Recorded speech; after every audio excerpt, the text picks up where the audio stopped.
안녕하세요, 여러분. 1번부터 풀어볼게요. 부동산 시장 및 부동산 금융에 관한 설명으로 옳은 것을 골라보랍니다. 1번. 현실의 주택시장은 완전 경쟁시장이다 이렇게 나왔는데 무조건 틀렸죠. 왜냐하면 현실의 시장은 불완전 경쟁시장이에요. 그래서 완전한 정도로 경쟁이 나타나는 시장은 학문상으로만 이상적으로 존재하는 시장이라는 말씀을 드렸습니다. 기억이 나셔야 돼요. 극명하게 하나, 부동산 시장에서의 주택은 물리적 개념의 주택은 다 다르다 개별성을 띠니까 동일한 품질의 동일한 제품이 아니에요. 그래서 완전한 정도로 경쟁이 나타날 수 없는 거죠. 그 다음 주택시장에서 누구는 정보가 있고 누구는 정보가 없어요. 그래서 완전한 정보를 갖고 경쟁하지도 않네요. 그래서 불완전 경쟁시장이 됩니다.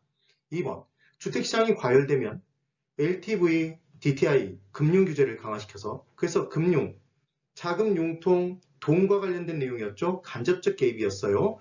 LTV는 V, 가치에 곱한다는 얘기를 했죠. 얘는 가치 기준이었고 DTI, I는 인컴, 소득 기준이었어요. 그때 DTI의 인컴을 곱하면, 소득을 곱하면 바로 저당액이 나오는 게 아니라 나줘 해야 된다고 그랬죠. 나누기 저당 상수. 기억나시면 됩니다.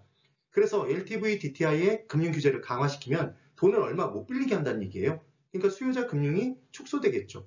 그러니까 시장에 유입되는 돈의 양이 줄어들음에 따라 부동산 경기를 안정시킬 수 있어요. 그래서 지금 2번이 맞네요. 3번. 다른 대출 조건이 동일한 경우에 통상적으로 고정금리 주택 저당 대출의 금리는 대출자 입장에서 물가가 상승해도 변동시킬 수가 없단 말이에요. 그럼 물가 상승에 따른 실질 이자가 낮아지는 위험을 더 감수해야 되니까 고정이자율은 당연히 높게 시작하겠죠. 고정금리는.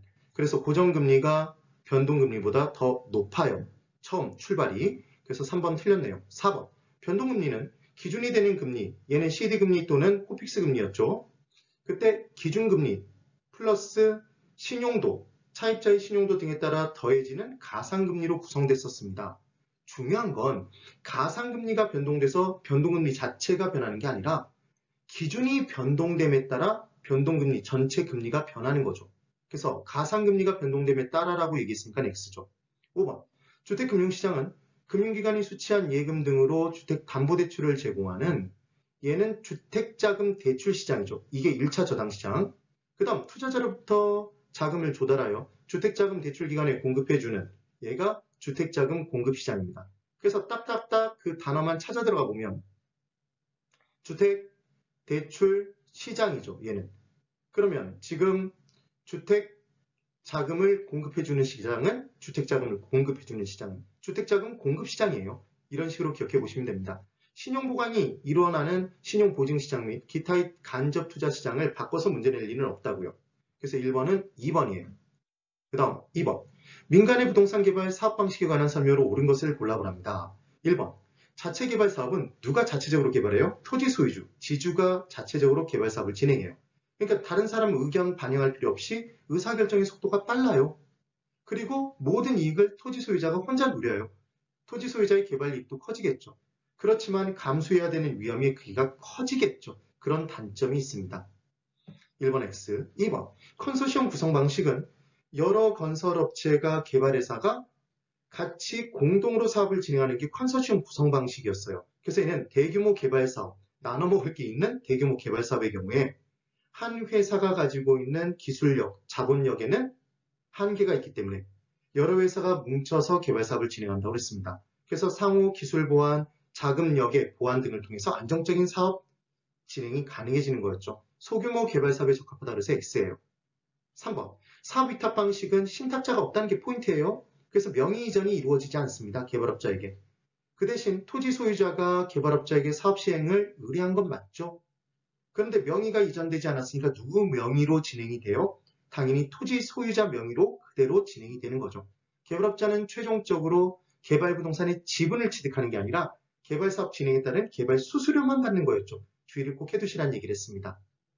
4번. 등가 교환 방식은 토지 소유자는 토지 대여, 개발업자는 돈, 자금을 투입하죠. 그래서 사업을 진행한 다음에 개발된 부동산을 토지와 자금의 투입, 토지와 돈의 투입 비율로 균등하게 쪼개갔죠. 그 비율대로. 이게 등가 교환 방식이었습니다. 그러니까 개발업자는 현금으로 대가를 받는 게 아니라 개발된 부동산의 일부, 그러니까 현물로 대가를 받는 거였죠. 4번도 X입니다. 5번. 토지개발 신탁은 여기서 핵심 단어는 뭐였죠? 신탁이었죠. 신탁. 이게 기억나셔야 돼요. 그러면 명의 이전이 누구에게 넘어가요? 명의 이전이 개발업자에게, 개발업자, 수탁자, 신탁회사에게로 넘어가는 거죠.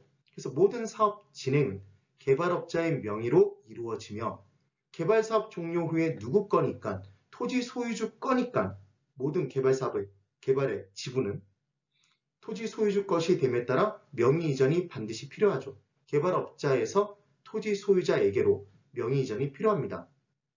역시 마찬가지 개발업자는 개발 수수료만 받아요. 그래서 지금 맞는 건 5번이 맞죠. 3번. 부동산 가격 원칙에 관한 설명으로 틀린 것을 골라보라 합니다. 1번. 최유효용은 대상 부동산의 물리적 채택 가능성, 얘는 기술적 측면이죠. 합리적이고 합법적인 이용, 법률적 측면이었죠. 최고의 수익성, 경제적 측면입니다. 결국 법경기 측면에서 판단을 해보게 돼 있어요. 그 다음 2번.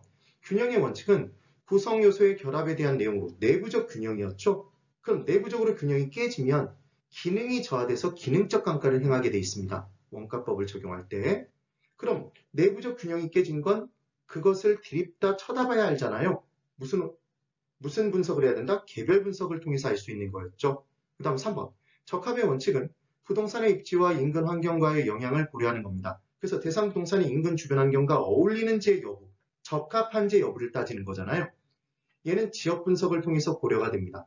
그럼 외부 환경과 어울리지 않으면, 시장성이 감퇴되면 대상 부동산의 기능이 저하되나요? 경제적 가치가 떨어지나요? 경제적 가치가 떨어지죠. 얘는 경제적 감가와 관련이 있었습니다. 4번. 균형의 원칙, 기여의 원칙, 수익 배분의 원칙, 경쟁의 원칙은 내부적 원칙이다. 틀렸죠. 우리 MM으로 어떻게 외웠죠? 내부의 균이 수수수. 그래서 균은 균형의 원칙, 이는 기였죠. 기여의 원칙, 수익 배분의 원칙, 수익 체증 체감의 법칙이었습니다. 그래서 층수의 결정과 관련된 내용은 치읓, 수익 체증 체감의 법칙이었어요. 그 다음 5번. 수익 배분의 원칙은 수익 분석법, 수익 방식에 의해서 임료를 구하는 수익 분석법에서 적용됐었죠. 그래서 외우는 방법이 MM으로 수익 비율, 수익 비율, 수익 비율, 수익 비율 이렇게 외웠던 겁니다. 반드시 꼭 확인해 보세요. 네, 오늘도 공부하시느라 수고가 많으셨습니다. 좋은 하루 보내세요. 네, 오늘 여기까지입니다. 대단히 수고 많으셨습니다.